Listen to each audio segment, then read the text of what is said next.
পাহাড়ের বৃষ্টি এ এক অনন্য অনুভূতি।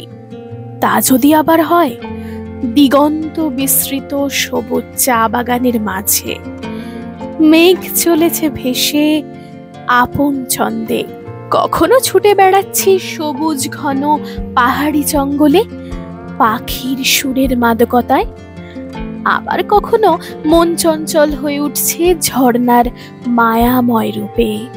এই বর্ষাকালের সোদা গন্ধ, পাহাড়, মেঘ, ঝর্ণা, সবুজ গালিচা পাতা চা বাগান সবকিছু মিলে মিশে একাকার। এই সফরেই রয়েছে বহু পুরনো এক মনেস্ট্রির শান্ত রূপ। আবার কখনো হিমালয়ান সালামান্ডার দেখার উদ্দেশ্যে সালামান্ডার লেকে পাড়ি দেওয়া। প্রায় বিলুপ্ত প্রায় এই প্রাণীর হঠাৎ দেখতে পেয়ে যাওয়া, সেও এক ভাগ্যের ব্যাপার। মায়ার রাজ্যে রহস্য আর সৌন্দর্য কানায় কানায় ভর্তি। বর্ষায় প্রকৃতি সেজে উঠেছে নতুন রূপে, নতুন ছন্দে, নতুন আঙ্গিকে। পাহাড়ি নদীর কুলকুল শব্দে হারিয়ে যাবে এই প্রাণ। এই সব কিছু উপভোগ করতে এবারের গন্তব্য স্থির করলাম সোনাদা, এক অপরিচিত চা বাগান, ওকস টি গার্ডেন। নামলাম এনজিপি স্টেশন। এবার ফার্দার যাব সোনাদাতে, সোনাদা রেলওয়ে স্টেশন।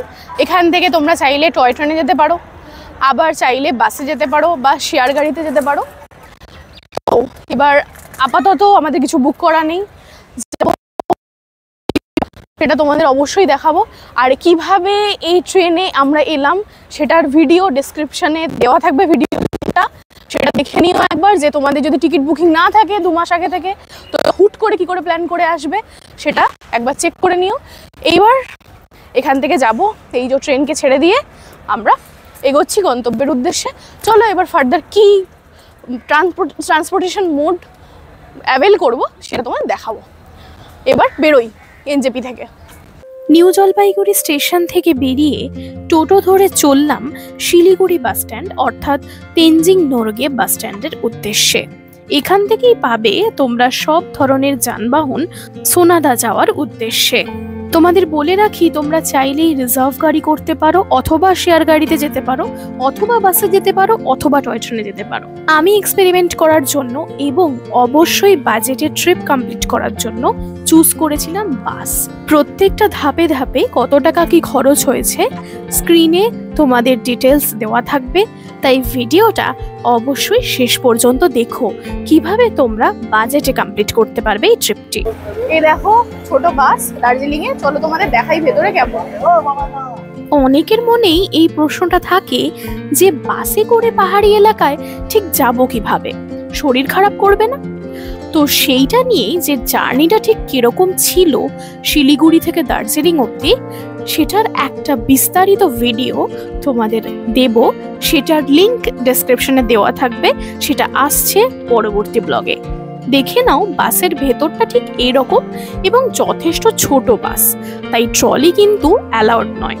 কিভাবে টিকিট কাটবে, কিভাবে তোমরা রিজার্ভেশন পাবে, সেটার বিস্তারিত তথ্য পরবর্তী ভিডিওতে থাকবে। একদম সঠিক সময়ে বাস ছেড়ে দিল। এই সুন্দর চারিদিকে সবুজের মাঝে বাস ছুটে চলল পাহাড়ি এলাকার উদ্দেশ্যে। আর দূর থেকে দেখা যাচ্ছে পাহাড়। ব্যাস, মনটা এটা দেখেই ভালো হয়ে গেল, যেন অন্য একটা রাজ্যে চলে এসেছি। একদম আমাদের পাশ দিয়েই চলেছিল টয় ট্রেন। সেই টয় ট্রেনের লাইন ধরেই এগিয়ে চলল বাসটি। এইখানে এত সুন্দর লাগছিল জায়গাটা, আরো একটু বৃষ্টি হলে হয়তো নদীটা ভরাট থাকতো। ব্যাস, এই হালকা বৃষ্টির সোঁদা গন্ধ, পাহাড়ের সবুজের আমেজ নিয়ে সমতল এলাকা ছেড়ে বেরিয়ে পড়লাম পাহাড়ের ওঠার উদ্দেশ্যে।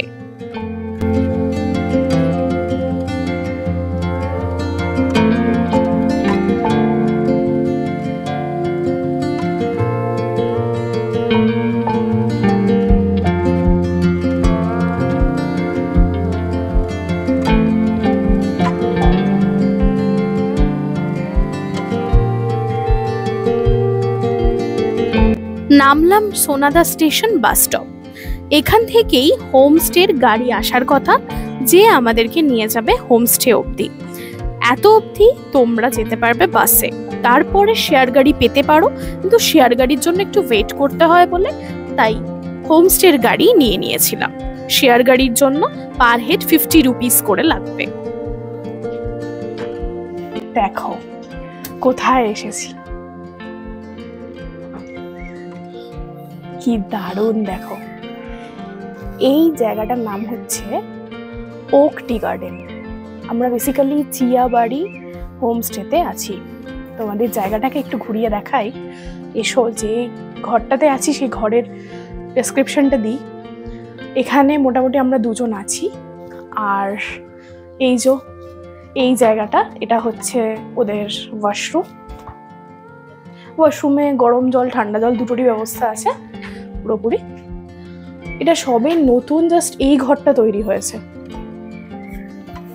এবার চলো তোমাদের সবচেয়ে মেন পার্ট, এখানকার বাইরে বেরিয়ে যে ভিউ সেটা দেখাই। আসো, ওয়েলকাম টু হেভেন। দেখো এখানে এত সুন্দর, মানে পাখির আওয়াজ পাওয়া যাচ্ছে। চুপচাপ যদি থাকো, মানে সারাটা দিন এভাবেই কেটে যাবে। চারিদিকে মেঘের খেলা, ওদিক থেকে মেঘ আসছে, আবার এদিক থেকে মেঘ যাচ্ছে কখনো। দারুণ সুন্দর লাগছে চা বাগানের ওপর দিয়ে। এই দিকটা দেখো, রাস্তা দেখা চা বাগানের ভেতরে। এইটা হচ্ছে রাস্তা। ওনাদের আরো একটা ইউনিট আছে যেখানে আছি। জায়গাটা জাস্ট অসাম। মানে এখানে চুপচাপ বসে থাকো, 2 কাপ কফি বা চা নিয়ে, ঘন্টার পর ঘন্টা কেটে যাবে। দারুণ সুন্দর জায়গা। তোমরা যদি চাও আসতে পারো। কিভাবে আসবে তার ডেসক্রিপশন তো দিয়েইছি এতক্ষণ ধরে জার্নিতে। আর কিভাবে বুক করবে, এনাদের ফোন নাম্বার দেওয়া থাকবে। আর অবশ্যই এনাদের কি রেট আছে না আছে সেটাও আমি ডেসক্রিপশনে দিয়ে দেবো। তো আপাতত এখন একটু ফ্রেশ হবো, ফ্রেশ হয়ে তারপরে বেরোবো একটু সাইট সিইং। তো আর কি, এখানে বসে থাকলেই সারাদিন চলে যাবে, আর কিছু করারই দরকার পড়বে না। জাস্ট অসাধারণ। এই মেঘের খেলা দেখতে দেখতে কখন যে দুপুর গড়িয়ে বিকেল হয়ে গেছে টেরই পাইনি। এর মাঝেই এসেছিল লাঞ্চ করার জন্য ডাক, কিন্তু এই জায়গাটা ছেড়ে কিছুতেই যেতে ইচ্ছা করছিল না। কিন্তু পেটে তো ইঁদুর টন মারছে, তাই যেতেই হবে বাধ্য হয়ে। দুপুরবেলা খাবার খেতে এসে যার পর নাই অবাক হয়েছিলাম আমি। লাঞ্চে রয়েছে মাছ, তাও আবার পাহাড়ে, যা একেবারেই অসম্ভব। তাই আমি জেনারেলি ভিডিও করি না খাবারের, কিন্তু এনাদের খাবারটা এতটাই টেস্টি হয়েছিল প্রত্যেকটা আইটেম, যে আমি ভিডিও করে তোমাদেরকে জানিয়েছি যে তোমাদের যাদের রিকোয়ারমেন্ট স্পেশালি খাবার দাবারের ওপরে থাকে, অবশ্যই তাদের স্যাটিসফ্যাকশন হবে। এখানে বসে থাকলে চুপচাপ কখন যে সময় কেটে যাচ্ছে বোঝারই উপায় নেই। সামনে পুরো বিস্তৃত চা বাগান। ঠিক এইরকম চা বাগান আমি অনেকটা কান্যামে দেখেছিলাম, তবে কান্যামে অনেকটাই লিমিটেড ছিল। এখানে যেদিকে চোখ যায় সেদিকেই চা বাগান। আর আমাদের হোমস্টেটা একটু দেখিয়ে দিই কোন জায়গাটায় আছে। ওই সাইডটায় দেখো হোমস্টের ঘরটা, একদম সাইডের যে ঘরটা দেখতে পাচ্ছ ব্লু রেড কালারের, ওইটাই হচ্ছে আমাদের ঘর। আর তার পাশে ওদের ডাইনিং এর ব্যবস্থা আছে। তো আজকে ভেবেছিলাম যে সাইট সিইং করতে যাব, বাট এখানে এই মায়াতে এমনই আটকে গেছি যে আর সাইট সিইং করতে যাওয়া হলো না। সো উই ডিসাইডেড যে সাইট সিইং যা আছে সেটা কালকে করব। আজকে এই চা বাগানের পুরো জায়গাটা এক্সপ্লোর করব, যতটা পায়ে হেঁটে দেখা সম্ভব। এখন প্রায় বাজে হচ্ছে 4টের কাছাকাছি।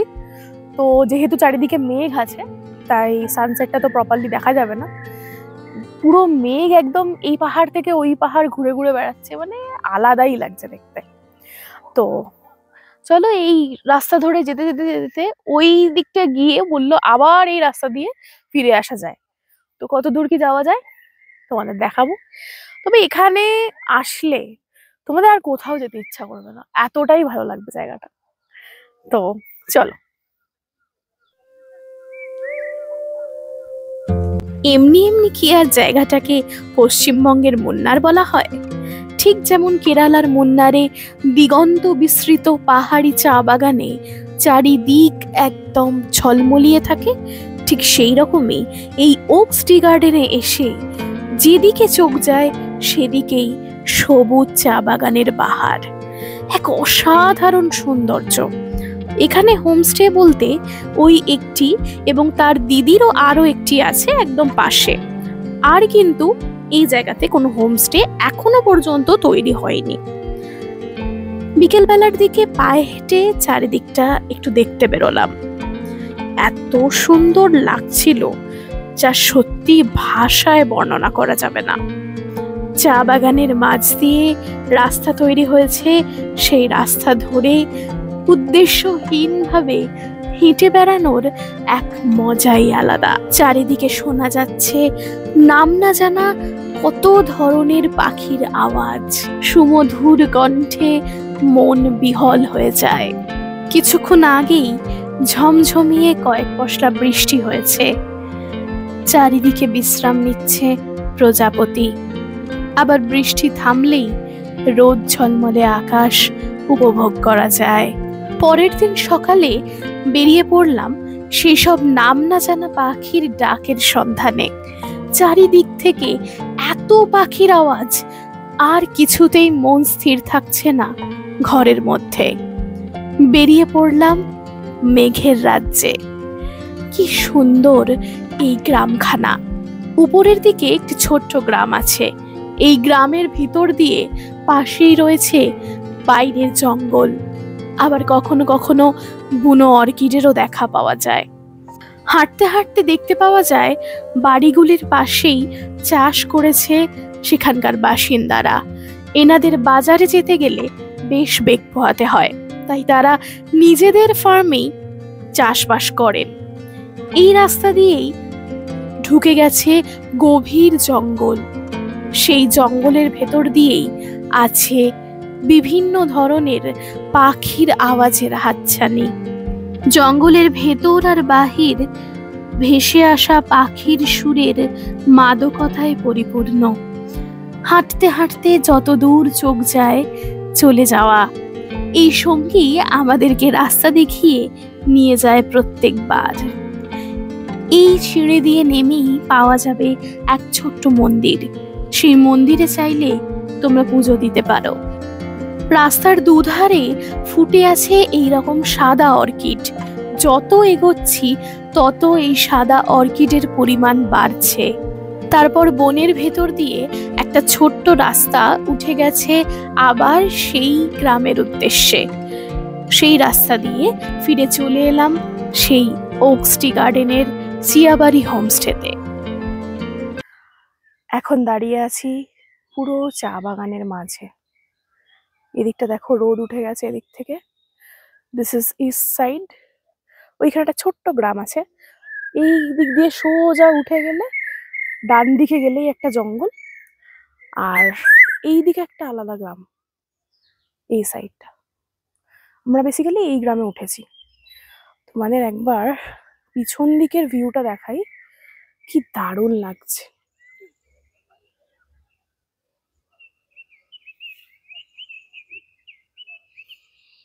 দেখো কি সুন্দর লাগছে দেখতে।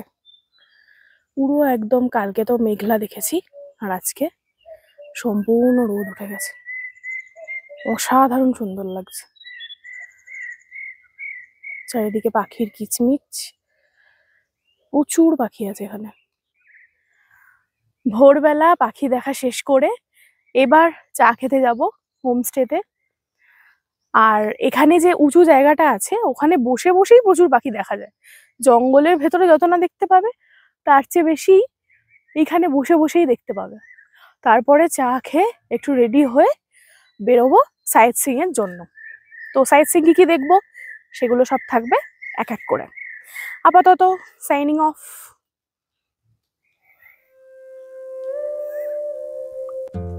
চা খেতে খেতে পাহাড়ি মানুষদের দৈনন্দিন জীবনযাত্রা উপভোগ করছিলাম।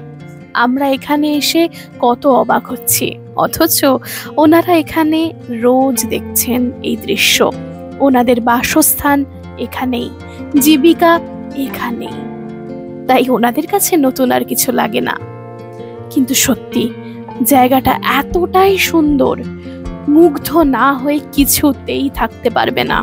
বিশেষ করে বর্ষাকাল বলে সবুজের সমারোহ যেন এক আলাদাই মুগ্ধতা নিয়ে এসেছে।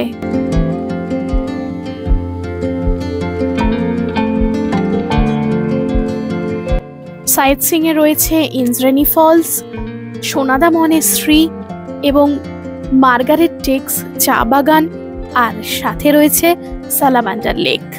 প্রথমে পৌঁছে গেলাম ইন্দ্রাণী ফলসে। এই ইন্দ্রাণী ফলসের কাছেও রয়েছে থাকার ব্যবস্থা, সেখানেও তোমরা চাইলে থাকতে পারো, তবে খুব যে কাছে হোমস্টেটা তা নয়।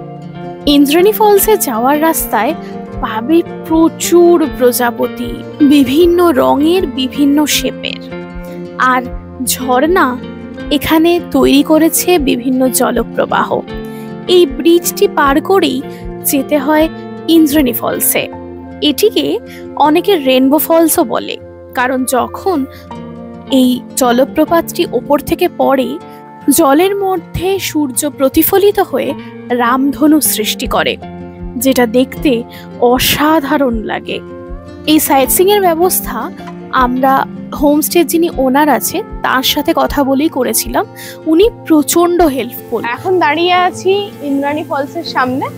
ইন্দ্রেণী বা ইন্দ্রাণী, আর এটা রেনবো ফলস নামেও অনেকে জানে, কারণ সূর্যের আলো প্রপারলি পড়লে এর মধ্যে থেকে রেনবো দেখা যায়। তো এর আশেপাশে একটা হোমস্টে আছে। প্রথমে একবার আর কি প্ল্যান করেছিলাম এই ইন্দ্রাণী ফলস আসার জন্য, এবং চিমনি বলে একটা জায়গা আছে, ওই জায়গার সাথে ইন্দ্রাণী ফলসটা ট্যাগ করেছিলাম। যদি ইন্দ্রাণী ফলস আসতে চাও, মানে শুধুমাত্র এই জায়গাটা দেখতে চাও, সেক্ষেত্রে গুরুং হোমস্টে বলে একটা হোমস্টে আছে একদম সামনে। একদম সামনে বলতে পায়ে হাতা পটে নয়, আসতে হবে গাড়ি করে, কিন্তু অনেকটাই কাছে। তো এখানেই ফলসটা দেখে বাকি সাইট সিইং গুলো করবো। বেশ ভালো লাগছে, তবে বর্ষাকালে আরো বেশি জল থাকে। আর ওই যে বাঁশের সাঁকোটা পেরিয়ে এলাম, যদি প্রচুর জল বেড়ে যায় তখন বাঁশের সাঁকো কিন্তু ভেঙে যাওয়ার সম্ভাবনা থাকে। তো চলো এখন যাবো নেক্সট ডেস্টিনেশনে, দিয়ে তারপরে তোমাদের সাথে সেখানে দেখা হচ্ছে। এর পরের গন্তব্য ছিল সোনাদা মনেস্ট্রি। এই মনেস্ট্রিটি 1966 সালে কালু রিনচেংপং প্রতিষ্ঠা করেন। তিনি সোনাদাতে 3 বছরের একটি রিট্রিট সেন্টার প্রতিষ্ঠা করেছিলেন। এই জায়গাটি কালু রিনচেংপং এর প্রাথমিক বাসস্থান এবং সাংপা কাগুর ঐতিহ্যের আন্তর্জাতিক কেন্দ্র হিসাবে কাজ করত। কালু রিনচেংপং 1989 সালে সোনাদাতে মারা যান। সেই সময় আমরা যখন দেখতে যাই প্রচুর বৃষ্টি হচ্ছিল, তাই রীতিমতো ছাতা নিয়ে চারিদিকটা ঘুরে দেখেছিলাম। এই মনেস্ট্রিতে এসে যদি বৃষ্টি না হয়, চুপচাপ বাইরে বসে থাকলে মনটা শান্ত হয়ে যায়। তোমরা এসে কিছুক্ষণ এখানে সময় কাটাতে পারো। একদম বাস রুটেই অবস্থিত এই সোনাদা মনেস্ট্রি। এই মনেস্ট্রিটি দ্বিতল বিশিষ্ট।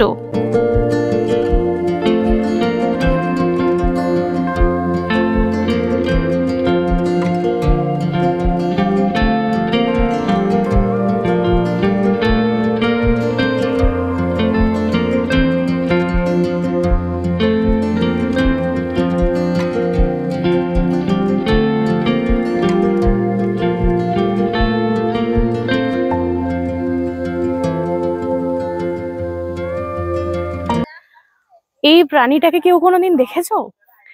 এটা হচ্ছে হিমালয়ান স্যালামান্ডার। এখানে এই সোনাদাতে এই চা বাগানের ভেতরে এই প্রাণীটি পাওয়া যায় এবং যথেষ্ট এন্ডেঞ্জার্ড স্পিসিস। আর কোথায় দেখো, এখানে এই হার্ট শেপ লেকটা, মানে আমি দেখেছিলাম হার্ট শেপ, বাট এখানে এসে দেখছি শেপ চেঞ্জ হয়ে গেছে। যাই হোক, তো এই লেকেই মেনলি স্যালামান্ডার উৎপন্ন হয়। আর এখানে এখন ছোট ছোট বাচ্চাগুলো আছে, আর জুন জুলাই মাসে এগুলো এখানে বেরোয় প্রচুর পরিমাণে। তো যারা সোনাদা আসবে তারা এই লেকটা ঘুরে যেতে পারো, এটাও একটা টি এস্টেটের মধ্যে পুরো। আর যদি ভাগ্য ভালো থাকে তাহলে এই প্রাণীটা দেখা পেয়ে যাবে। এখানে আমরা দেখে এবার ফার্দার ডেস্টিনেশনের দিকে এগোবো। ভাগ্যটা বেশ ভালোই ছিল, তাই দেখা পেয়ে গেছিলাম এই মহাশয়ার। ইনি হচ্ছেন হিমালয়ান স্যালামান্ডার। স্যালামান্ডার লেক দেখে এগিয়ে চললাম গোরেটোর দিকে। এই গোরেটোটিও সোনাদাতেই অবস্থিত। চারিদিকে এত কুয়াশা ছিল যে যেন এক মায়াময় পরিবেশে চলে এসেছি মনে হচ্ছিল।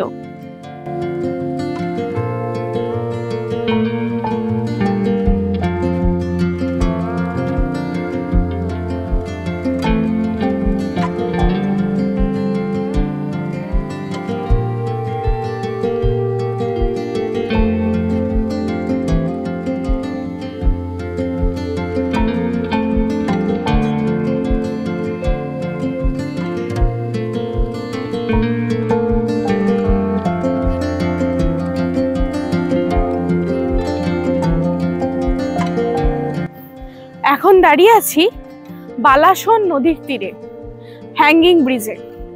সোনাদাতে যখন সাইট সিইং করবে এটা হচ্ছে একটা দেখার স্পট। আসো তোমাদের দেখাই হ্যাঙ্গিং ব্রিজটা কেমন। নিচে পুরো বইছে বালাসন নদী, আর এর উপরে রয়েছে এই ব্রিজটা। এই ব্রিজটা এই পার থেকে ওই পারে যাওয়ার উদ্দেশ্যে ইউজ হয়।